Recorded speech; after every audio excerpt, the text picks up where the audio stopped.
ரத்தத்தின் ரத்தங்களே, என் இனிய உடன்பிறப்புகளே, அருமை தாய்மார்களே, சகோதர சகோதரிகளே, தமிழகம் முழுவதும் மட்டுமல்ல இந்தியா முழுவதும் உள்ள பட்டாதாரி இளைஞர்களே, உங்கள் அனைவருக்கும் எனது பணிவான வேண்டுகோள். நான் கூறும் கருத்துக்களை மிக தெளிவாக கேட்க வேண்டும். நான் பதிவிட்ட வீடியோக்கள் அனைத்தையும் நீங்கள் முழுமையாக பார்க்க வேண்டும். அது எனது பணிவான வேண்டுகோள். இப்போது நாம் யாரை பற்றி பேசுகிறோம்னா, சட்டமேதை அம்பேத்கரை பற்றி. அவருடன் இணைந்து திருமாவளவர்களை எடுத்து செல்வோம். தந்தை சட்டமேதை அவர்கள்தான் திருமாவளவர்களை ஒரு ஆளாக உருவாக்கியிருக்கிறார். அதன் தொடர்ச்சி, இந்தியாவின் சட்ட தந்தையின் கனவில் பூத்த கண்களில் தோன்றி இதயம் வழியாக வெளிப்பட்ட வைடூரியமாய் உலகவானில் சொலித்து இந்திய மண்ணுலகில் மக்கள் பணியாற்ற தமிழ்நாட்டில் பிறந்தவர்தான் வருங்கால தமிழ்நாட்டை சுடர் ஒளியாய் அலங்கரித்து நாட்டின் முன்மாதிரி மாநிலமாக ஆக்கி காட்ட பிறந்தவர்தான் பெரும் மதிப்பிற்கும் மரியாதைக்கும் உரிய தொல் திருமாவளவன் அவர்கள். இப்படி சொல்லிக்கொண்டே போகலாம். இந்த பட்டியலில் உலகின் தலை சிறந்த பண்பாளர் பட்டியலில் உலகின் சரியாக தெரியவில்லை 4வது இடமோ 5வது இடத்திலோ உள்ளார். இவர் தமிழக முதல்வராக 4 கோடி தமிழக மக்களின் மனதில் இடம் பிடித்துள்ளதாக ஒரு கருத்து கணிப்பு சொல்கிறது. இந்த கட்சியை உருவாக்கியவர் மிஸ்டர் திருமாவளவன் அவர்கள். தமிழுக்காகவும் தமிழகத்தின் அனைத்து தரப்பு மக்களுக்காகவும் குரல் எழுப்பியுள்ளார்கள்.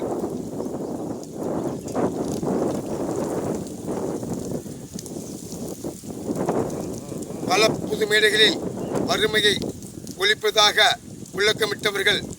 தொல் திருமா மற்றும் புதுக்கோட்டை மாவட்டம் கேசராப்பட்டியில் பிறந்து விசிகாவில் இணைந்து வழக்கறிஞர் பட்டம் பெற்று வழக்கறிஞர் பிரிவு செயலாளராகவும் எங்கள் மாவட்டத்திற்கும் தமிழக மக்களுக்கும் பட்டினியை போக்க குரல் கொடுத்தவர்.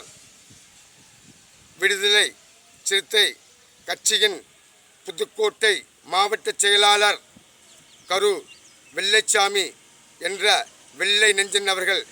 நான் இவரை பற்றி எனக்கு சரியாக தெரியாது. நான் இந்தியாவை ஒரு முறை சுற்றுப்பயணம் மேற்கொண்ட முயற்சித்த பொழுது தமிழ்நாட்டில் ஒரு பொதுக்கூட்ட மேடையில் இவரது பேச்சை நின்று மிகவும் பொறுமையாக கேட்டேன். இவர் சிறந்த பேச்சாளர். இவரை பேசவிட்டால் 5 மணி நேரம் என 24 நிமிடம் பேசக்கூடிய பேச்சாற்றல் பெற்றவர். விசிக தொண்டர்களால் போற்றப்படுபவர். கட்சியின் முதற்கட்ட தலைவர். தமிழகத்தின் அனைத்து தொண்டர்களும் ஆதரவு குரல் இவருக்கு எழுப்புக. விண்ணுக்கும் விண்ணுலகுக்கும் ஒலிக்கட்டும். இதுவும் மேதகு இந்திய திருநாட்டின் ஜனாதிபதி தமிழகத்தின் ராமேஸ்வரம் அருகில் சாதாரண மனிதனாய் தோன்றி உலக மக்களால் போற்றப்படுவர்.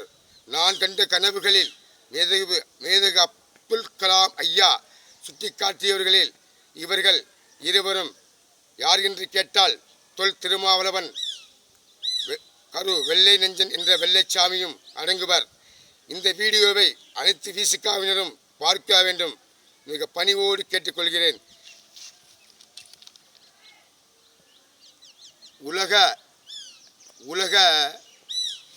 உலகத்தில் இன்றைய தலைவர்களில் பரவலாக பேசப்பட்டு வரும் சிறந்த பேச்சாளர், சிறந்த நாட்டுப்பற்று கொண்டவர், மனிதநேய மிக்கவர், தமிழ்நாட்டை வளப்படுத்தக்கூடியவர், சிறுபான்மையினரால் போற்றப்படுபவர், நடுநிலை வாக்காளர்களால் தத்தெடுக்கப்பட்டவர், சிறந்த பண்பாளர், இந்திய தேசிய மக்களுக்காக திருமணம் செய்து கொள்ளாதவர்.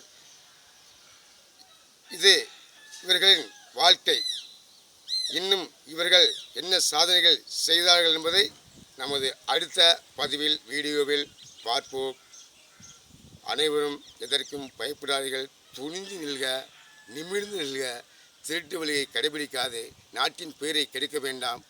நீங்களே உழைத்தால் முன்னேறலாம். வாழ்க தமிழ்நாடு, வளர்க பாரதம்.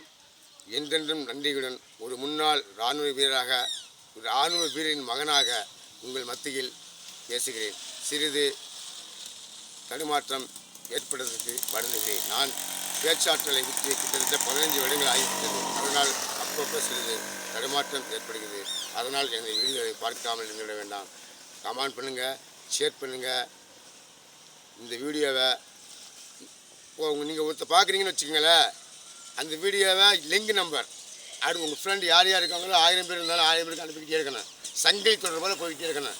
அப்போ தான் இந்த செய்தி உலகம் முழுவதும் போகும். 140 கோடி தொண்டர்களுக்கு போனால் தான் நாட்டில் ஒரு புரட்சி ஏற்படுத்த முடியும்.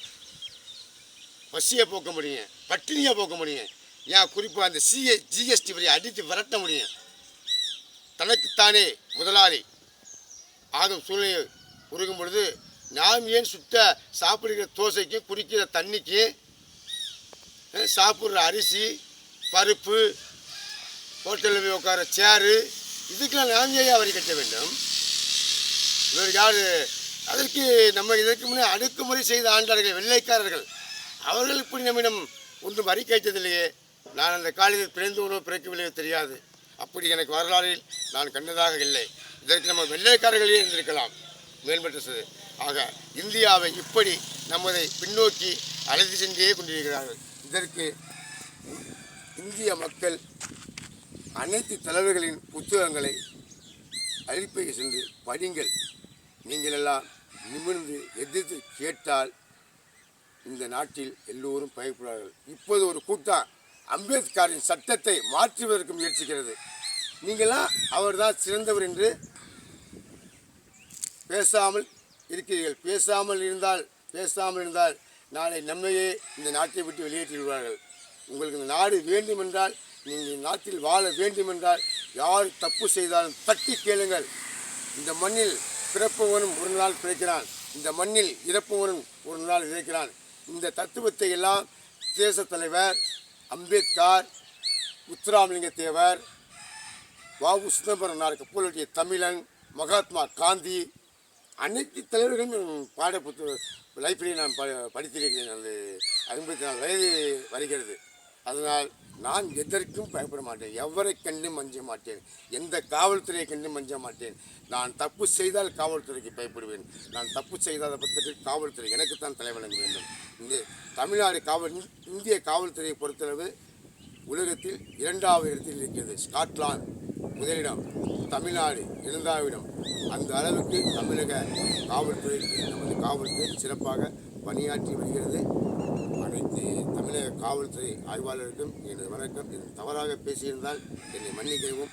எனக்கு ஏதாவது பிரச்சனை ஏற்படும் பட்சத்தில் நீங்கள் எனக்கு ஆதரவு வந்து பாதுகாப்பு அளிக்கலாம். எனது குழந்தையின் பெயர் என்னவென்று தெரியுமா? இளைய மகளின் பெயர் கல்பனா சாவ்லா. அவளை நான் விஞ்ஞானியாக உருவாக்குவதற்காக பெற்றெடுத்தேன். நான் ஆண் பிள்ளையைத்தான் எதிர்பார்த்தேன். ஆனால் பெண்ணாக வந்து பூமியில் பிறந்து விட்டாள்.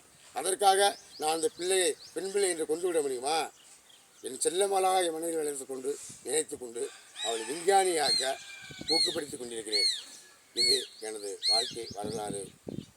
இதை நீங்கள் கேட்டீர்கள் என்றால் நாட்டின் வளர்ச்சி எடுத்து செல்லலாம். இன்னும் சொல்லிக்கிறேன், நீங்கள் இந்த நாட்டில் என்னென்ன தொழில் செய்யணுமோ கிட்டத்தட்ட 1000 தொழில்களுக்கு மேலே என்ன கைவசம் இருக்குது. அதுக்கு அழைத்து நான் ஐடியா கொடுப்பேன். ஒவ்வொரு நாளும் ஒவ்வொரு தொழிலை நீங்கள் தொடங்குவதற்கு எப்படி செயல்முறைப்படுத்தும் வகுக்கும் திட்டங்கள் வந்து கொண்டே இருக்கும். எனது வீடியோவை பார்த்தீங்கன்னா நாட்டில் எவரும் ஏழை என்ற நிலை ஏற்படாது. அனைவரும் பணக்காரர்களே, சரிக்கு சமம் என்ற நிலை உருவாக்கி காட்டுவேன். இது என்னால் முடியும். இதற்காகத்தான் என் பூமியில் என் தந்தை பெயரை சொல்லிக்கிறதில் பெருமைப்பட்டுக் கொள்கிறேன். எக்ஸ் மிலிட்ரி முன்னாள் இராணுவ வீரர் நடராஜன். இதுவரை பொறுமையாக கேட்ட அனைவருக்கும் நன்றி, வணக்கம், வாழ்த்துக்கள்.